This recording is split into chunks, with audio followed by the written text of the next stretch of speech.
Good morning to you, Ted and Heidi. I know that, I've never seen anything like this before. And the only thing we're understanding from state police that has been confirmed is that there's a power problem. But I'm going to have Jim turn off the light and show you just what it's like. Guys, the power is completely out over here. We have hundreds and hundreds of people just standing away from TSA. The lights just went on and there was a small round of applause. Let's go ahead and just show you just how many people are still waiting outside of TSA.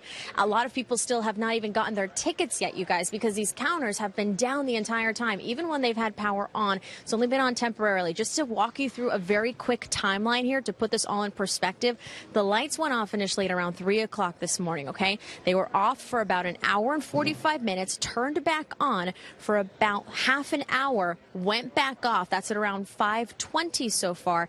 And then within 2 minutes of being live, we do now have these lights fully restored. You can see that they are starting to illuminate even more and more. Now we've talked to, oh, there they are. It's off.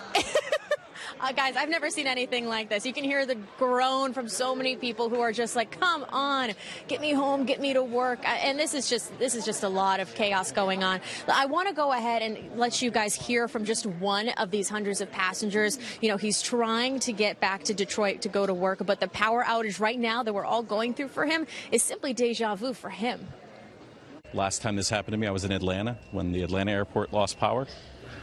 So I'm assuming this is something similar. It's going to cause as much pain today as it did back then.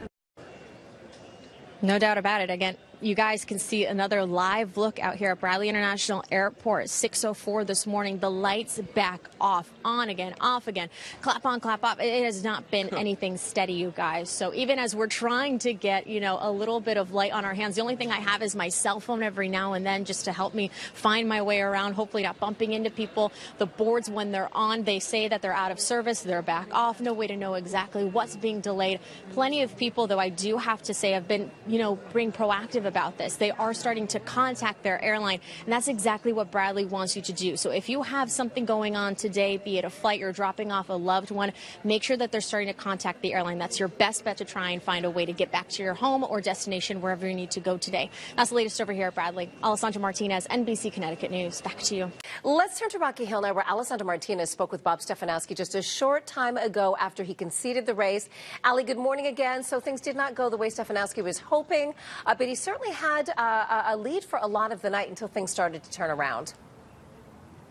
Yeah, and he was really focusing on, finding out exactly how far he could go before he really made that concession. Bob Stefanowski, he was saying that, yes, this is a very disappointing moment for him. But at the same time, when he called Ned Lamonte this morning, he said it was a positive conversation and he's doing what he can in order to help Ned move forward. Now, you may remember, though, based off of a lot of confusion last night, he is not going to go forward with the injunction. Last night, you may remember, a lot of people were trying to vote at the very last minute, and he asked a judge to set aside those last-minute ballots that were cast. Stefanowski told me that even when those votes are eventually counted, the margin is still big enough where Lamonte will still win this election. Stefanowski also went on to tell me that despite those last-minute voters and despite the wet ballots that caused that confusion throughout this race, he is thankful that so many people even came out to vote this year. I think it's great that we had a big turnout. I think it's reflective of that people really want change in this state, and I'm hoping that the next administration can do it. Now, I asked Stefanowski after, hey, what is your big plan going forward? He said, number one, getting sleep, of course. It was a long night for him and an early morning indeed. And then after that, he's going to reconvene with his campaign, Carrie Lee. I think a lot of people have that question. Would he give it another shot in the future? I mean, look, the numbers were very tight. By no means was this a blowout for the Democrats. The Republicans making a strong stance in a traditionally blue state here in Connecticut. I know he wants to nap, and rightfully so. It's been a heck of a couple of days for him. But did you get any sense that maybe he would take another stab at it? Did he seem to lean that way at all? It's funny you say that because we were trying to egg him on just a little bit. Hey, are you sure? Is there anything that you can give us a clue to?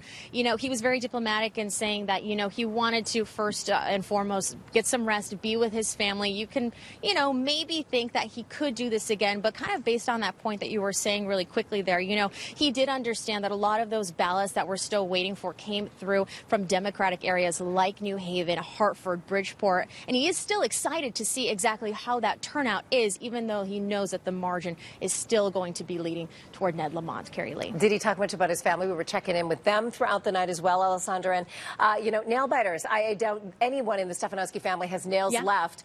How are they doing this morning? I mean, you know, a race like this affects everybody. They were doing well. You know, his daughters were there. You know, they were saying that they're excited that their dad can finally see them at an a cappella show tonight. So, you know, it's back to family business when it comes to that family. So I think they're simply looking forward to just being together after a really tight race, Carrie Lee. All right, Alessandra Martinez, thanks so much. We will check back in with you shortly. This is a view from the Hebron Harvest Fair that we shot on Friday. NBC Connecticut's Alessandra Martinez joins us live from the fair this morning. And Allie, you have a lot of things that families can do out there today, including a lot of good food.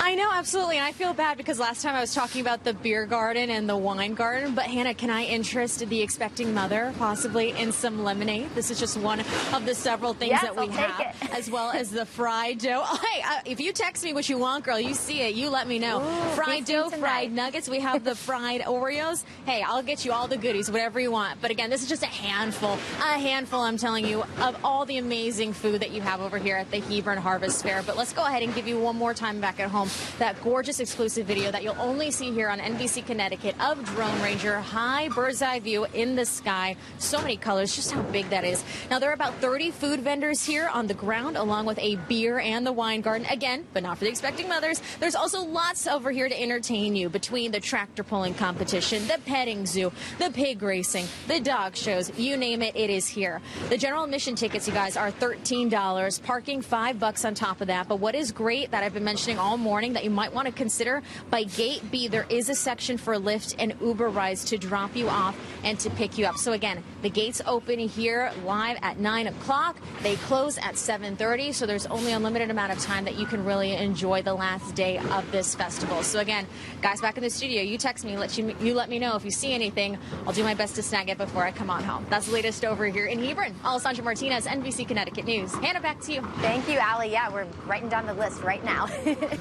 Back to that breaking news from Southern California, where a gunman opened fire during a college night at a bar. At least 12 people are dead, including a sheriff's deputy. Alessandra Martinez is following the latest developments from Thousand Oaks, California. Alessandra, what are we learning about the gunman? Well, we're learning at this time that, you know, they were found dead inside of this bar, but we're still waiting for confirmation on the identity. I want to go ahead and start getting really into the information that we now know from the Ventura County Sheriff's Department. Again, 12 victims have died inside the borderline bar, including a sheriff's sergeant. The shooter, again, also dead, but officials are not releasing the identity, and they're unsure exactly as to how that shooter has died. It happened at around 11:20 last night, Pacific Standard Time. That's about 2:20 for us in the morning. That officer who died spent 29 years in the force and was actually expected to retire next year. Sergeant Hillis died at the...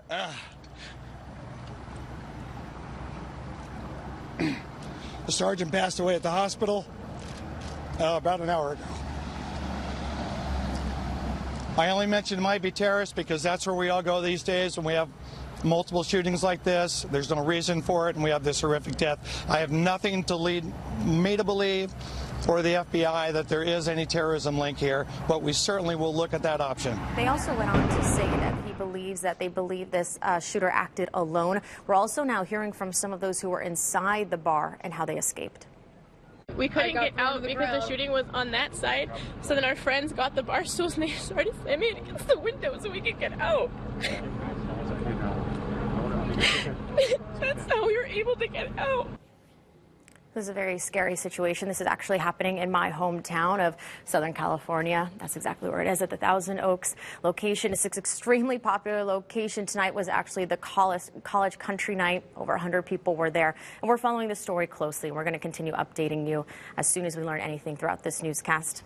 Alessandra, certainly a stunning situation. Is this an area that's typically considered safe? Absolutely. My family, they've located to Thousand Oaks in this specific area of Southern California because of how safe it is. And you've never heard of anything like this happening, even on a smaller scale. So no doubt when you hear the reactions from both, you know, officials as well as those inside the bar, it really does match the fact that it is a big shock to everybody. And you heard the emotion in the official's voice talking about the sergeant who was killed there. And one thing we're also seeing is just how young all those people are that were inside the bar. What do we know about the area? Is there a lot of schools nearby? Yeah, a lot of college towns in the area, whether it's community college or California State universities as well. It's a very popular area for those who want to celebrate a 21st birthday or simply around the area as a college kid. It neighbors the highway, so it's easy to access, and a lot of other neighborhoods that simply don't have nightlife, so that is the place to go. Alessandra, I know this is not easy to report on. Thank you. We'll stay on top of it as it continues to unfold this morning. Thank you.